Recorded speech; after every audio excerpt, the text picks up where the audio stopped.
안녕하세요. 연통TV 맹찬영입니다. 한반도 관련 뉴스를 북한 언론의 보도와 함께 다뤄보는 국문으로 들었소. 오늘은 도널드 트럼프 미국 대통령의 발언을 다뤄보겠습니다. 트럼프 대통령이 취임 초 한국이 미국을 벗겨먹는다. 주한미군에 대해서 1년에 600억 달러를 내면 괜찮은 거래다. 이렇게 얘기한 부분에 대해서 따져보도록 하겠습니다. 자, 600억 달러면 한국 돈으로 70조 원이나 되는 돈입니다. 한국 정부가 내년도 예산안으로 제출한 돈이 513조 5천억 원이니까 70조 원이면 우리나라 정부를 50일 동안 운영할 수 있는 큰 돈입니다. 트럼프 대통령이 70조 원을 얘기했을 때 무슨 산술적 근거를 가지고 얘기한 것 같지는 않습니다.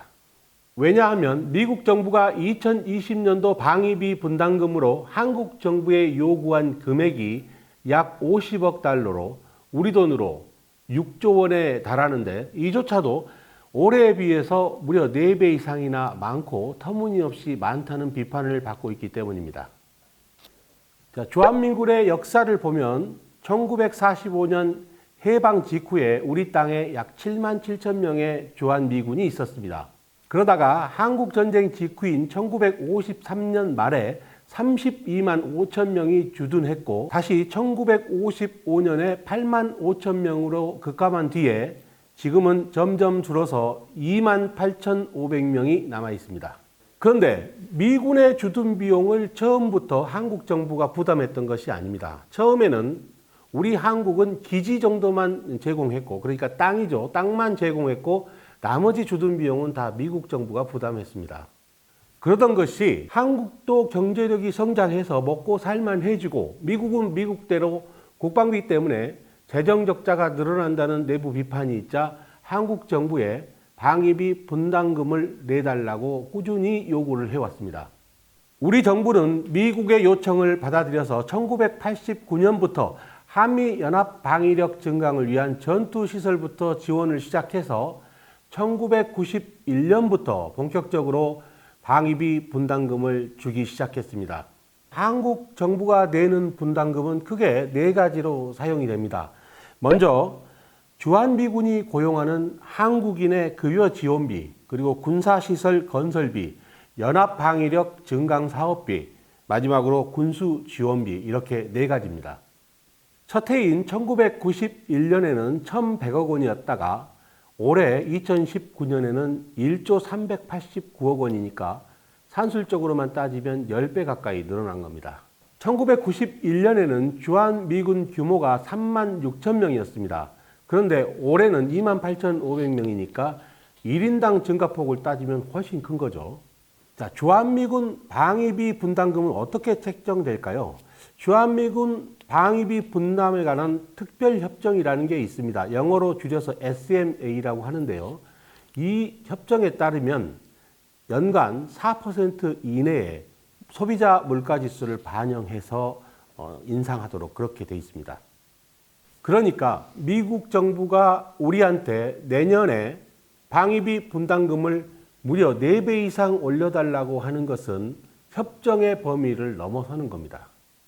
미국이 요구하는 내년도 방위비 분담금 6조 원의 내용을 제가 한번 살펴봤습니다. 어떤 내용이냐면요.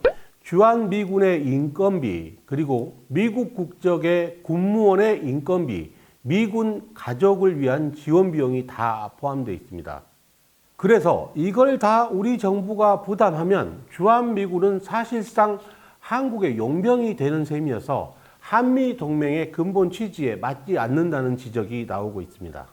그리고요, 평택 미군기지 건설 비용 12조 원의 92%를 한국이 부담했다는 것도 빼놓으면 안 될 겁니다. 국회 자료를 보면 작년 말 기준으로 주한미군이 방위비 분담금 중에서 사용하지 않고 비축해둔, 은행 계좌에 비축해둔 돈이 1조 9,490억 원이나 됩니다. 여기서 나오는 이자만 매년 300억 원이나 됩니다. 약 2조 원인데요. 이거면 한국 국민 5,170만 명이 최고급 치킨을 2마리씩 먹을 수 있는 양입니다. 그리고 직장인 한 명이 매일 100만 원씩 5,480년 동안 쓸 수 있는 돈입니다. 가장 중요한 사실은 주한미군의 주둔이 북한과 대치하고 있는 한국에만 이득이 되는 건 아니라는 사실입니다. 주한미군은 중국과 일본, 러시아 이런 강대국들이 모여있는 동북아에서 매우 전략적으로 중요한 역할을 하고 미국의 국익에도 결정적인 역할을 한다는 것이 미국 정부와 의회의 다수의 생각입니다. 사실 한미 동맹 관계는 주한미군을 매개로 해서 매우 복잡하게 얽히고 설켜 있어서 단순히 돈으로 손익을 계산하기는 힘듭니다.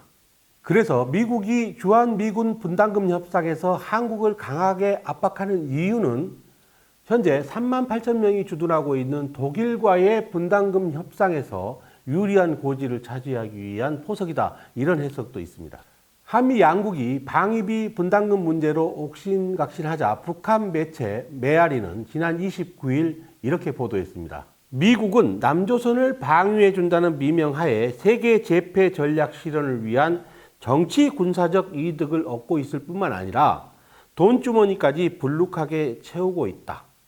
남한 국민들이 이제 그만 미군을 제 집으로 돌려보내자고 주장하고 있다. 이렇게 보도했습니다.